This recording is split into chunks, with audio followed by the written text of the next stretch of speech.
Estaba diciendo que voy a completar donde lo dejé ayer, cuando estaba hablando de qué ocurría con las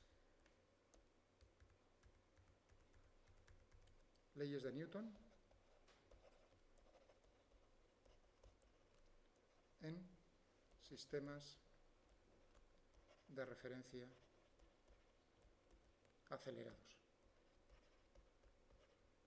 Eso se refiere a sistemas de referencia no inerciales.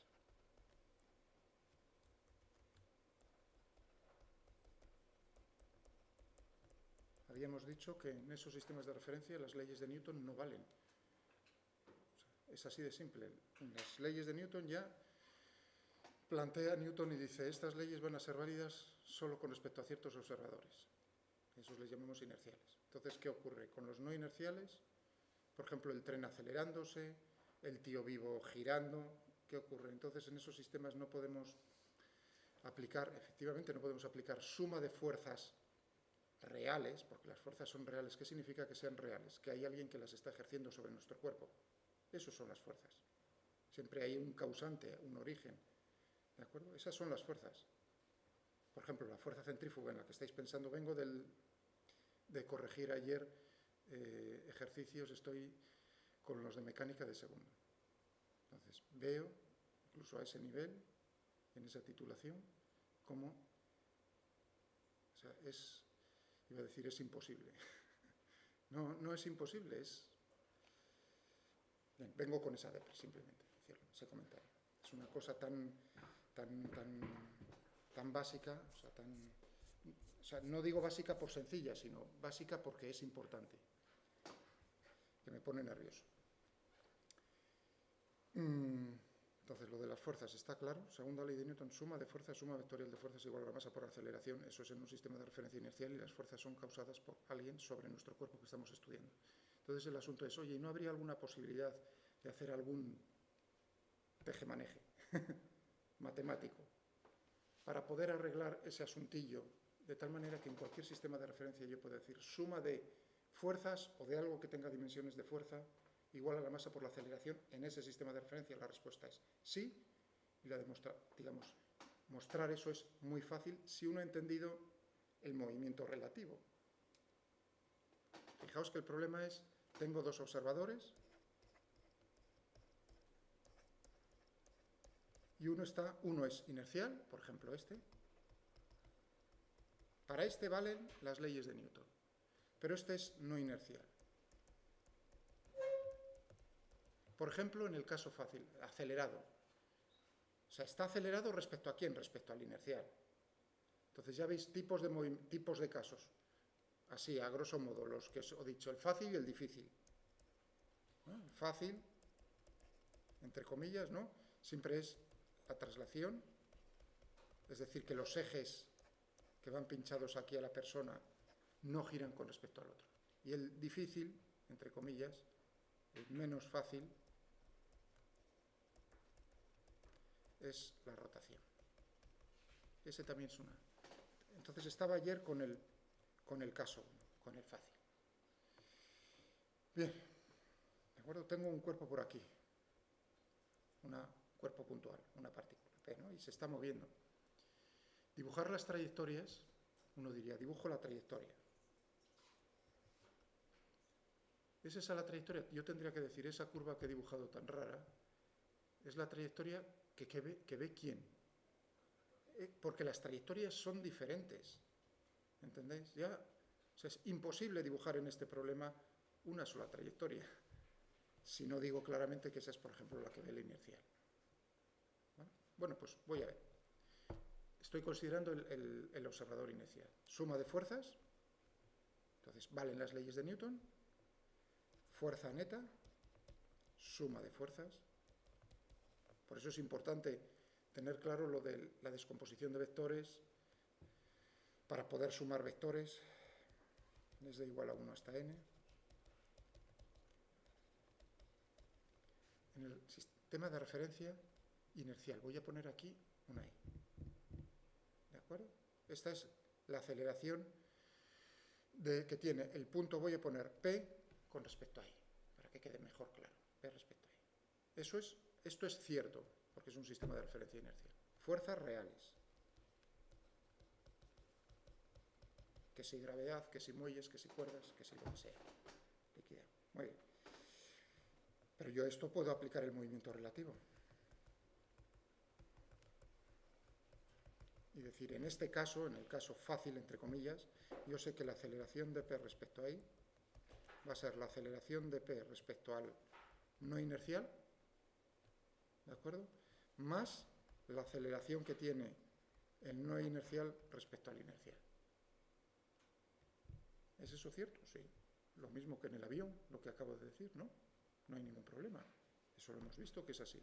En cinemática. Ya veis cómo me tengo que basar en la cinemática. Esto lo introduzco aquí, no hay ningún problema. Si esto es cierto, lo de arriba es cierto, pues yo tendré que la fuerza neta, suma de las fuerzas reales, va a ser la masa por la aceleración que tiene P con respecto al sistema de referencia inercial, más la aceleración que tiene el sistema no inercial respecto al inercial. Voy a ponerle aquí un guión para que se vea bien claro. Muy bien. Esto lo puedo poner. Una tontería. P respecto al inercial más la masa de A del no inercial con respecto al inercial. Ningún problema. Y ahora lo que voy a hacer es, claro, uno está viendo este término y dice, anda, eso sería lo que yo tendría en la segunda ley de Newton, en cualquier sistema, digamos, para mí en un sistema de referencia, la masa por la aceleración a la derecha, ¿no? Es tan simple como decir entonces, este término lo paso aquí a la izquierda. Es así de simple. ¿Tiene dimensiones de fuerza? Sí, tiene dimensiones de fuerza. Voy a hacer un problema para que os... El otro día, el lunes, ¿no? Visteis el de la polea acelerada, como ahí no hubiese estado mal ya directamente haber hecho esto. En el fondo, la dificultad es la misma, porque yo tengo que basarme en el movimiento relativo. Pero si yo aplico esto, que voy a poner ya en una forma definitiva ahí, pues uno ya lo tiene, digamos, ya simplemente va a decir suma de fuerzas reales más suma ¿de qué? Esto es una fuerza real. Esto no lo hace nadie.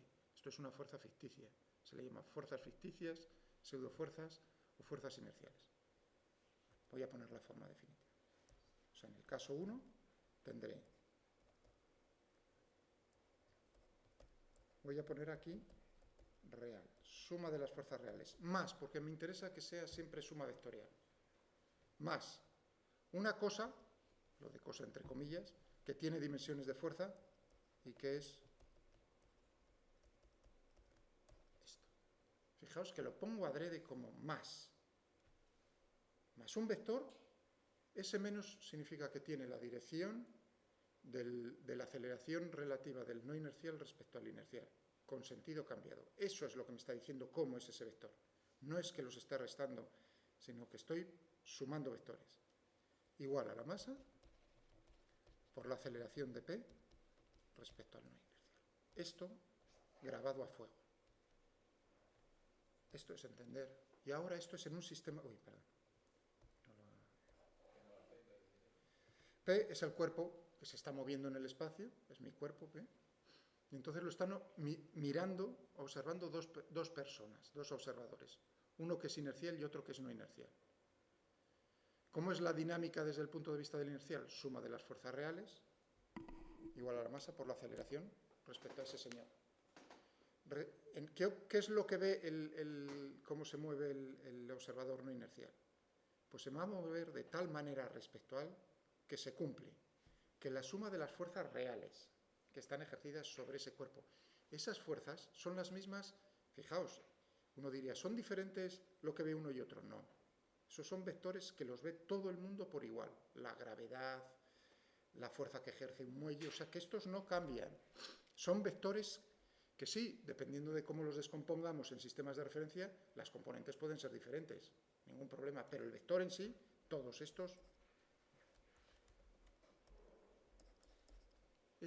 es algo lo mismo en un sistema que en el otro sistema. Bien, pues en el sistema de referencia no inercial, yo simplemente tengo que decir, sumo las fuerzas reales más una fuerza que no existe. Esto tiene dimensiones de fuerza, ¿no estamos de acuerdo? Masa por aceleración, que es una fuerza que no existe. Es, digamos, la imaginación, por así decirlo, la sensación que tiene uno, que no existe, que reciben un nombre, pues, de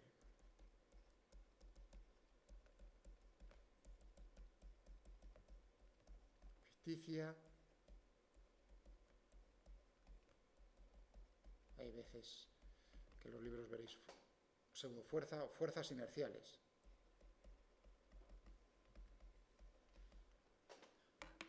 Entonces, cuando uno va en el coche, está parado en el semáforo, acelera el coche hacia adelante. Entonces uno dice, ¿cuáles son las fuerzas que están actuando, las fuerzas reales que están actuando sobre la persona que está en el asiento? Por supuesto la gravedad, por supuesto la banqueta por debajo del culo que te sostiene. Y otra fuerza que es la del respaldo, que está haciendo una fuerza hacia adelante en el sentido del coche. Esas son las fuerzas que están actuando sobre la persona que está sentada. ¿Hay una fuerza que te está empujando hacia atrás? Respuesta, no. No. ¿Está claro lo que estoy diciendo? Eso no existe. Es una sensación que tenemos nosotros.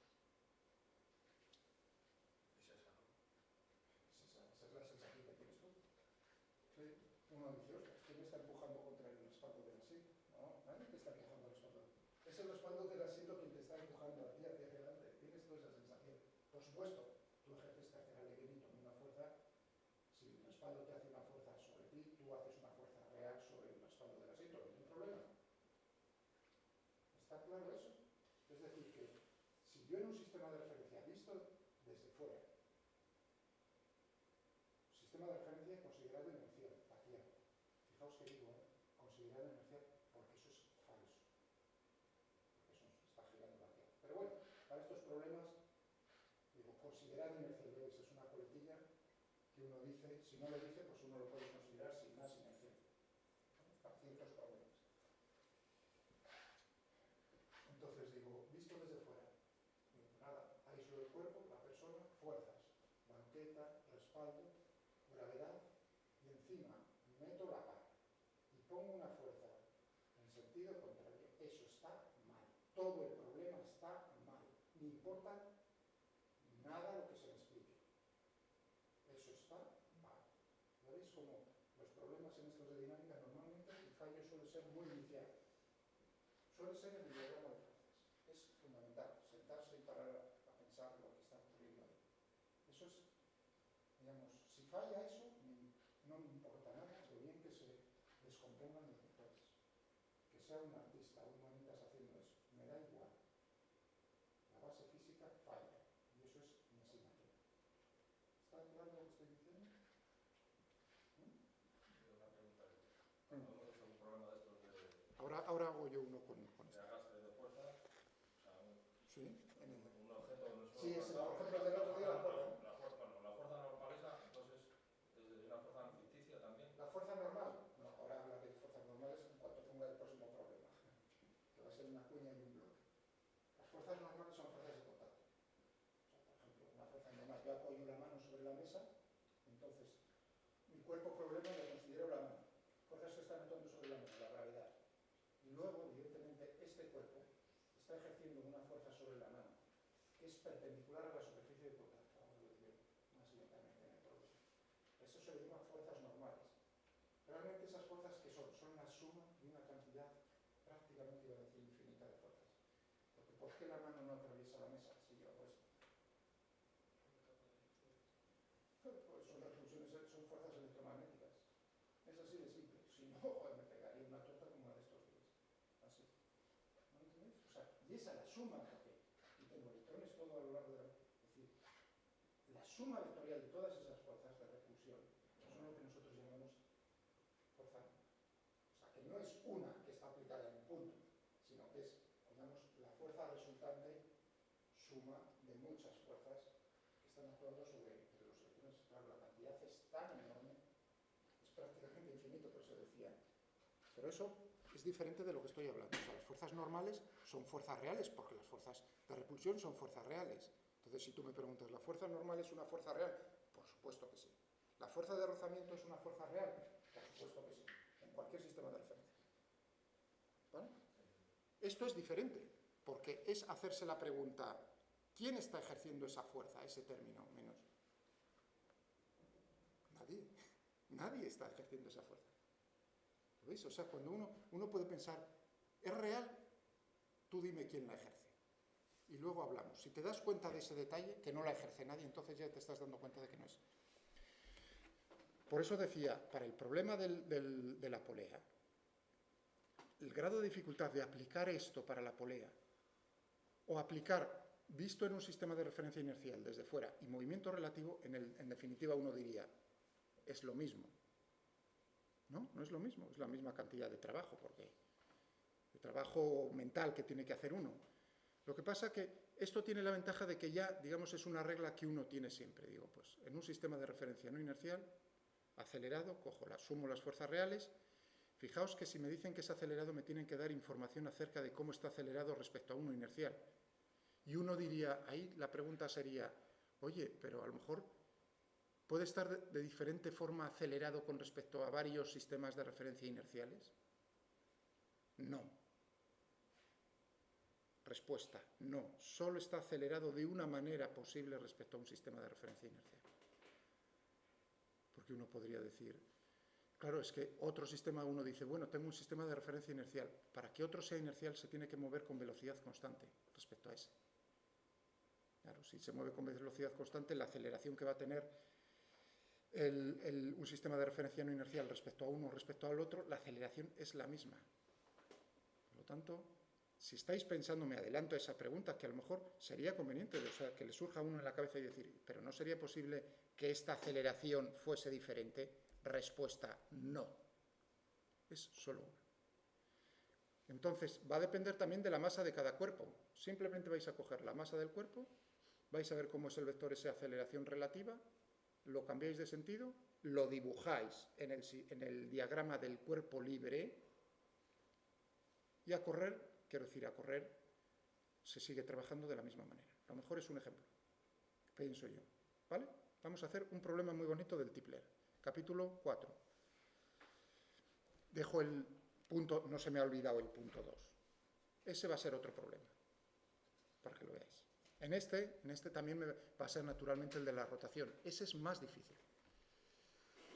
En ese me van a aparecer, adelanto, dos fuerzas ficticias. No una, dos fuerzas ficticias. Y no os lo voy a demostrar, lo mismo que os dije en el movimiento relativo, simplemente os voy a decir cómo son y cuál vais a tener que utilizar de las dos en vuestros problemas conmigo, porque la otra nunca os va a aparecer. Pero bueno, antes que eso, lo mejor es un problema.